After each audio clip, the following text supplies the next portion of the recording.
नमस्कार, मैं doctor Manju Jain, retired associate professor from SN. Singh degree college Kanpur.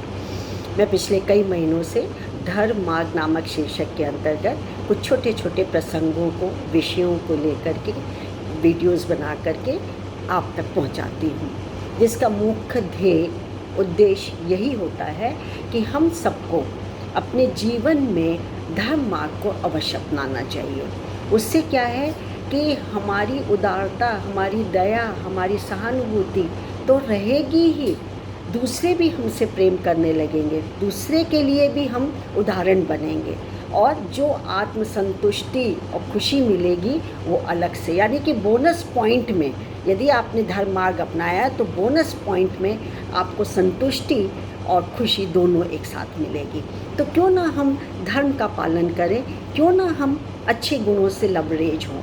तो इसी में मैंने एक आपके लिए टॉपिक चुना है जिसको हम तक पहुंचाया है श्रीमती आशा द्विवेदी जी ने।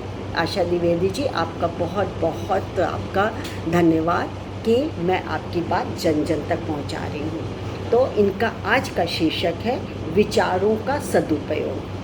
तो देखिए, विचार कैसे होते हैं, अच्छे होते हैं या बुरे होते हैं। तो बुरा है, बुरे का बुरा परिणाम होगा। और यहाँ तक कि हम सब ने कितनी बुरी चीज़ों के लिए कि बुरा आचरण हो, बुरा कर्म हो तो नर्क भोगना पड़ेगा। और नर्क का खाका कितना गंदा खींचा है, खौलते कढ़ाई में डाल दिया जाएगा, खाना नहीं मिलेगा और कोड़े से मारा जाएगा वगैरह वगैरह। और स्वर्ग की बड़ी अच्छी व्याख्या की गई है।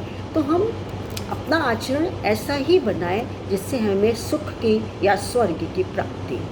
तो शुरू करती हूँ मैं विचारों का सदुपयोग। ठीक है। जन्म के पहले ही मस्तिष्क रूपी ब्रह्मांड की रचना के द्वारा मानव अपने जीवन निर्धारण का योग पाता है तथा यह विचार उसमें जीवन के अंतिम क्षणों तक विद्यमान रहता है। लेकिन जिसके अंदर जैसी सोच होगी उसके अंदर वैसे ही विकास के योग बनते हैं, क्योंकि मनुष्य का विकास विचारों पर निर्भर करता है। बिल्कुल सही बात है। जिस मन में जैसा विचार होगा वैसे ही कर्म बनते हैं। और विचार कैसे होंगे, कहते हैं ना, जैसा खाया अन्न वैसा बना मन। तो आप अच्छा सात्विक भोजन करेंगे, अच्छा भोजन करेंगे, अच्छी खुराक लेंगे तो मन भी उसी तरीके से विचार आएंगे और विचार ही कर्म को निश्चित करता है। उन्हीं कर्मों के आधार पर परिस्थितियां भी बनती हैं। हर परिस्थिति का स्वामी मनुष्य है, हम ही हैं, क्योंकि मनुष्य ही उनका निर्माण करता है, नियंत्रण करता है और अपनी शक्तियों का स्वामी भी स्वयं ही है। हम ही हैं निर्माण करता, हम ही स्वामी हैं। हम जो भी कार्य करते हैं उसका मूल रूप विचार होता है।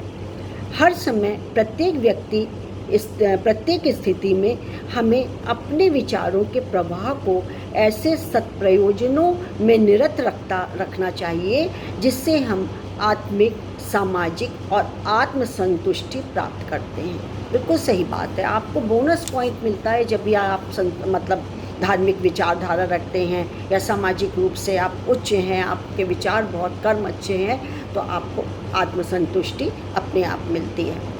आत्मसंतुष्टि के लिए हम अपने विचार प्रवाह को सुनियोजित करते हुए अपने लक्ष्य से जोड़कर उन पर विजय पाकर उसका लाभ प्राप्त करते हैं। विचार संयम ही मूल अंश है, सदाचार की जड़ है।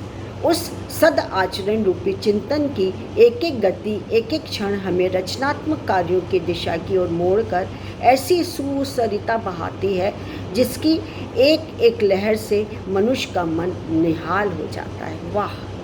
यह धारा प्रवाहित करने के लिए आवश्यकता है दृढ़ विचारों की, आत्मचिंतन की एवं किए गए पुरुषार्थ की। यदि आपके विचार दृढ़ हैं तो वे आपको महान बनाते हैं। हमने जीवन का लक्ष्य निर्धारण किया है कि अपने प्रभाव को जो आज तक छोड़ रखा है उसे जानकर कुछ अनुयायी अनुसरण का माध्यम लेकर उनके अमिट पद चिन्हों पे चलें और जीवन को सार्थक बनाएं। विचारों से व्यक्ति का व्यक्तित्व, हाव भाव, व्यवहार और मुखमंडल पर असीम आभा झलकने लगती है। बिल्कुल सही बात है। मनुष्य विचारवान होकर अच्छे